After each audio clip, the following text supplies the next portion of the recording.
नमस्कार दोस्तों, हमने जो लास्ट टॉपिक के बारे में नंबर सिस्टम स्टार्ट किया था उसी को आगे कंटिन्यू करते हैं। हम उसके कुछ पार्ट्स हैं, छोटे छोटे पार्टों के बारे में अध्ययन करेंगे। जैसे नंबर सिस्टम हमारा जो चल रहा था, नंबर सिस्टम के अकॉर्डिंग हम आगे बढ़ रहे हैं।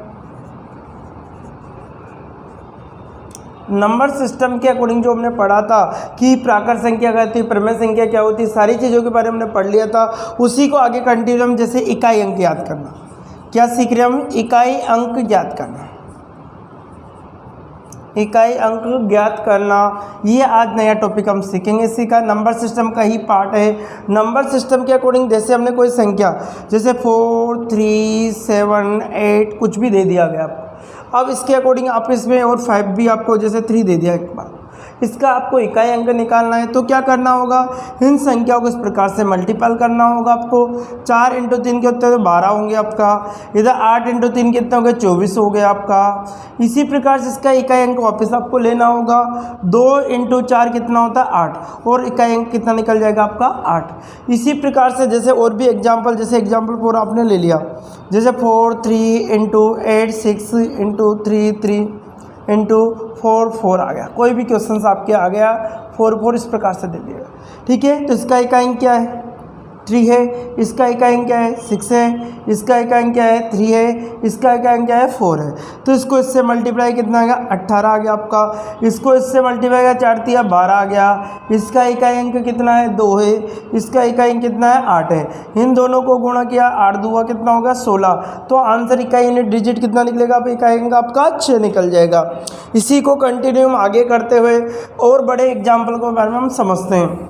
जैसे हमारे 3 अंक का दे दिया गया, जैसे 4, 3, 2 × 6, 8, 8, 8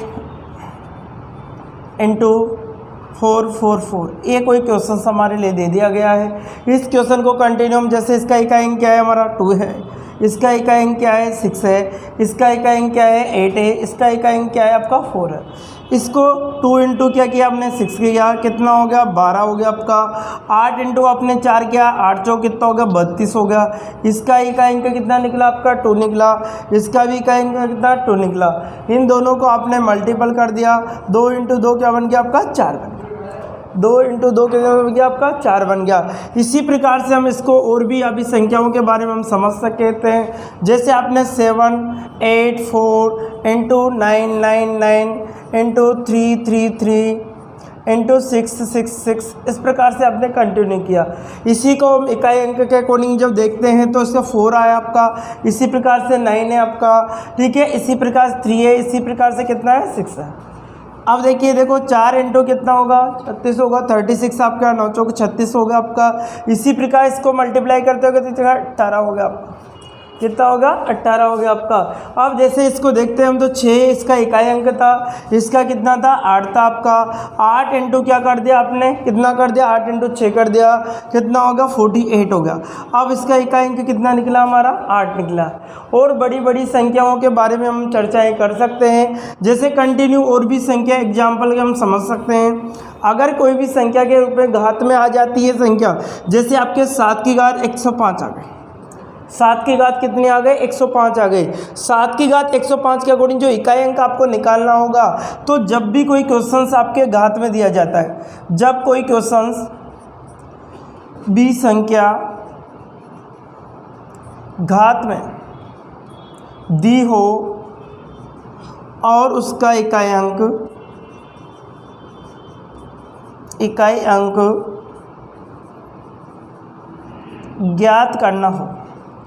ज्ञात करना हो तो घात में 4 का भाग दिया जाता है।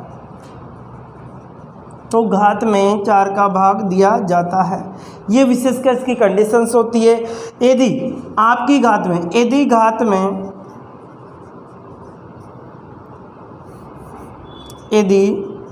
में पूरी बार भाग चला जाता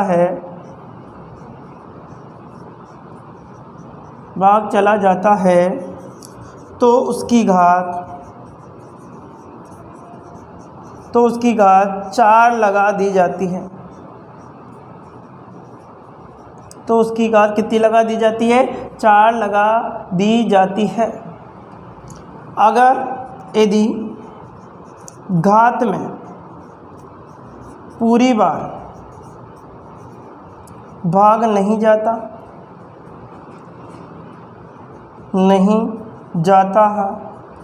है तो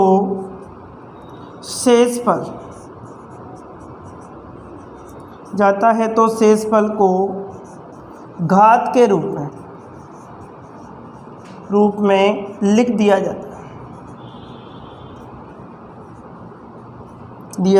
जाता है। शेषफल को किसके रूप में लिख दिया जाता है, घात के रूप में आपको लिख दिया जाता है। अब देखो 7 की पावर 4 तो इसमें किसका भाग दिया हमने, 4 का भाग दिया। 4 का भाग जैसे ही देते हैं हम तो देखिए 4 का भाग देना है आपको 4 का 105। 4 2 आपका 8 हो गया, रिमाइंडर कितना बचा 2 हो गया, कितना हो गया 25। 4 चौके कितना होगा, 4 छक्का आपका 24 हो गया, कितना बचा आपका 1 बचा, कितना बचा 1 बचा। तो घात में शेषफल कितना बच रहा है हमारे पास, 1 बच रहा है। तो 7 की घात कितनी लगानी, 1 लगानी है आपको। जैसे ही 7 की घात 1 लगाओ तो आंसर कितना आएगा आपका 7। तो इकाई अंक कितना निकला आपका, कितना निकला आपका 7। हमने जो पढ़ा उसके अकॉर्डिंग देखिए और भी क्वेश्चन हम जैसे एग्जाम्पल 4 जैसे 4 की घात 3 2 1 आ गया आपका, इंटू 4 की घात जैसे आपके 2 की घात 1 2 1 आ गया आपका, जैसे आपके 3 की घात 1 4 6 आ गया आपका। ये कोई क्वेश्चन है। तो हमें क्या करना है, घात में 4 का भाग देना होगा, इसमें भी घात में 4 का भाग देना होगा और यहाँ पर भी घात में 4 का भाग देना होगा। 4 का भाग देते ही घात में 4 8 32 हो गया, कितना बचेगा शेषफल हमारा 1 बचेगा। तो 4 की घात कितनी आएगी, 1 आएगी। इसी प्रकार से इसने 4 तिया 12 हो गया, शेषफल कितना बचेगा 1। 2 की घात कितनी लगेगी, 1 लगेगी। और देखिए जैसे 3 की बात कितना हो गया, 4 तिया 12 हो गया, 2 बचा 26 हो गया आपका, 4 छक्का 24 हो गया, कितना बचा 2। तो 3 की घात कितनी लगेगी 2। आपको 4 इंटू क्या करना होगा, 2 करना होगा। इसका स्क्वायर 3 का स्क्वायर कितना होता है 9 होता है। 4 दुआ कितना हो गया 8 हो गया आपका, इधर कितना था आपका 9। तो 8 नाम कितना हो गया 72 हो गया। आपका आंसर क्या होगा, इकाई अंक कितना बनेगा 2। तो आपको इनमें से क्या याद रखा है, जब कोई संख्या ज्ञात करनी हो, किसी की संख्या की घात दी हो और उसका क्या निकालना हो, इकाई अंक आपको याद करना हो, तो याद करने के लिए उस संख्या में घात में किसका भाग दिया जाएगा, 4 का भाग दिया जाएगा। यदि घात में पूरी बार भाग चला जाता है तो उसकी घात 4 लगा दी जाएगी। यदि घात में पूरी बार भाग नहीं जाता तो उसकी जो शेषफल बचेगा उसको घात के रूप में लिख दिया जाता है। जिसी प्रकार से जैसे और भी हम क्वेश्चंस के माध्यम से हम समझ सकते हैं इसमें, जैसे हमारे कोई क्वेश्चन आ गया आपका 4 8 6 क्या हो 3 3 2 आ गया आपका, इंटू आपका 8 2 2 आ गया आपका, 4 4 1 आ गया आपका, 3 4 1 आ गया, 6 2 1 आ गया। ये आपके कोई क्वेश्चन दे दिया गया। इस क्वेश्चन में हमें 4 के भाग देना है आपको। तो आपको एक नोट डाल के हमेशा ध्यान रखना है इसमें, जब इकाई अंक पर 1 5 और 6 1 5 और 6 है तो इनका इकाई अंक तो हमेशा वही संख्या मिलेगा, वही संख्या मिलती है, वही संख्या मिलती है। अब तो देखिए 1 के कितनी भी घात लगा दो आप हमेशा क्या मिलेगा, 1 ही मिलेगा। जैसे मैंने 1 की 1 घात लगाया तब भी 1 मिला, 1 के 2 घात लगाऊंगा तब भी 1 मिलेगा, 1 के 3 घात लगाऊंगा तब भी कितना मिलेगा मुझे, 1 के 3 घात लगाने पर भी 1 मिलेगा। इसी प्रकार से देखिए आप 5 पे भी ऐसा ही होता है, 5 के 1 घात लगाने पर क्या मिलता है 5 मिलता है, 5 के 2 घात लगाने पर भी क्या है 25 होता है। तो इसका इकाई अंक कितना होता है 5 ही होता है आपका। 5 के 3 घात लगाने पर कितना होता है 125 होता है, तब भी इसका इकाई अंक कितना होता है 5 ही होता है। तो हमेशा जैसे 1 5 और 6 के कुछ भी घात लगी हो हमेशा इकाई अंक वही संख्या बनती है। तो आपको एग्जाम में विशेषकर ध्यान रखना होगा कि कोई भी संख्या में इकाई अंक पर यदि 1 5 और 6 दे रखा है तो उसको हल करने की कोई ज़रूरत है, डायरेक्ट आप लिख सकते हो। यहाँ पर फिलहाल देखो 6 दे रखा है, 6 का क्या लिखना पड़ेगा 6 लिखना पड़ेगा आपको। यहाँ 2 है, 2 में 4 का भाग दीजिए आप लोग, किसका भाग देना है आपको, 4 का भाग देना है। 4 का भाग 4 एकम 4, 4 एकम कितना बचेगा, रिमाइंडर 1 बचेगा शेषफल। इसी प्रकार से यहाँ पे 1 है, 1 के कुछ भी घात हो कितना मिलता है, हमेशा 1 मिलता है। मैंने आपको नोट डाल के लिखवा दिया है कि 1, 5 और 6 आने पर एज इट इज आपको लिखना होगा। तो देखो 6 × 2 बनेगा आपका, कितना हो गया, 12 हो गया, और इसका आंसर कितना निकला आपका, 2। तो इससे बड़े बड़े क्वेश्चन आप सेकंडों में आप निकाल सकते हो। एग्जाम्पल फॉर ओम भी हम क्वेश्चंस के माध्यम से हम समझते हैं। जैसे हमने और भी क्वेश्चंस लेंगे, प्लस वाले ले लिए, माइनस वाले। जैसे हम सारे क्या गया 2 2 2, इसकी घात आ गए 4 3 2, और आपके आ गया आपके 3।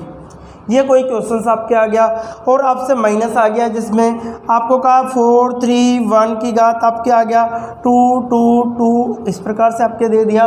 और देखिए जैसे आपके -4 6 ये 3 आ गया, इसकी 4 2 1 आपके ये क्वेश्चंस दे दिया। ये आपका उसका क्या पूछा है, का इकाई अंक बताओ, का इकाई अंक है, ये आपको निकालना है। तो क्या करना होगा, सेम प्रोसेसिंग आपका रहेगा। इसमें 4 का भाग देना होगा, इसमें भी 4 का भाग देना होगा, और इसमें भी 4 का भाग देना होगा आपका। जैसे ही आप 4 का भाग देते हो, 4 एकम 4 8 32, रिमाइंडर कितना बचेगा, 3 बचेगा आपका। तो 2 की घात कितनी लगानी होगी, 3 लगानी होगी। माइनस के स्थान पर माइनस आ जाएगा। अब 1 के कुछ भी घात हो कितना मिलता है, हमेशा 1 ही मिलता है। तो आपको 1 का 1 लिखना होगा। यहाँ पर देखिए 4 एकम 4, 4 पंजे 20 हो गया, कितना बचेगा 1। तो 3 की घात कितनी लगानी पड़ेगी, 1। अब देखिए 2 की घात 3 का मान कितना होता है, 8 होता है। इधर -1 इधर -3, तो -1 और -3 कितना होगा, माइनस के कितना होगा, 4 हो गया आपका। तो -4 किया हमने, कितना निकला, 4 निकला। कितना निकला, 4। तो ये आपका आंसर आ गया इकाई अंक इसका कोडिंग भाग। जरूरी नहीं हर बार आपको इनटू में पूछा जाए, माइनस प्लस कुछ भी आपके क्वेश्चंस में आ सकता है। तो और भी हम कंटिन्यू, जैसे और भी क्वेश्चन मैं आपको बताता हूँ मल्टीपल से संबंधित। जैसे आपके 8 8 8 3 6 2 1 आ गया, इनटू आ गया 4 8 6 6 6 6 आ गया, माइनस है जैसे प्लस आ गया 3 2 1 आ गया आपका। और यहाँ पे 9 9 9 घात आ गई, इनटू आपका 4 2 1 आ गया आपका, 4 2 6 आ गया, इसकी घात 2 2 आपके लिख दी गई है। इस प्रकार से कोई क्वेश्चंस आ गए आपके। तो आपको कुछ नहीं करना, आपको सेम प्रोसेसिंग अपना है। 4 का भाग दोगे, इसमें भी 4 का भाग, इसमें भी 4 का भाग, इसमें भी 4। एग्जामिनर हमेशा कंडीशन से अप्लाई करने के लिए आपको अच्छा देता है। ठीक है, कंडीशन क्या है जी, 4 एकम 4 हो गया, कितना बचा, 2 22 हो गया, 4 पंजे 20 हो गया आपका। फिर 2 बचा 21 हो गया, 4 पंजे 20 हो गया, कितना बचेगा 1। तो 8 की घात कितनी बची, 1 हो गई। यहाँ पर आपको 6 दिखाई दे रहा है, और हम जानते हैं 6 के कुछ भी घात लगाओ 6 का 6 मिलेगा आपको। यहाँ पर देखिए 1 के कितनी भी घात लगा दी आपको कितना मिलेगा, 1 मिलेगा। फिर देखिए आपको 6 के कितनी भी घात मिलाओ कितना मिलेगा, आपको 6 मिलेगा। तो यहाँ पे 8 × 6 कितना, 8 से कितना होगा, 48 हो गया आपका। इधर 1 × 6 कितना होगा, 6 हो गया। इसका इकाई अंक, इसका इकाई अंक कितना हो गया, 8 और 6 कितना होगा, 14। तो हमारा आंसर कितना निकलता है, 4। इस प्रकार से हम बड़े से बड़ा क्वेश्चन कोई सा भी अगर इसमें एग्जाम में आ जाता है तो इकाई अंक से आप कर सकते हो। और भी हम नेक्स्ट क्लास के अंदर इसके जो छोटा सा पार्ट था इसको हम समझा। अब जो नेक्स्ट क्लास रहेगी हमारी उसमें आपको स्थानीय मान के बारे में हम बताते हैं। ठीक है, ओके बाय।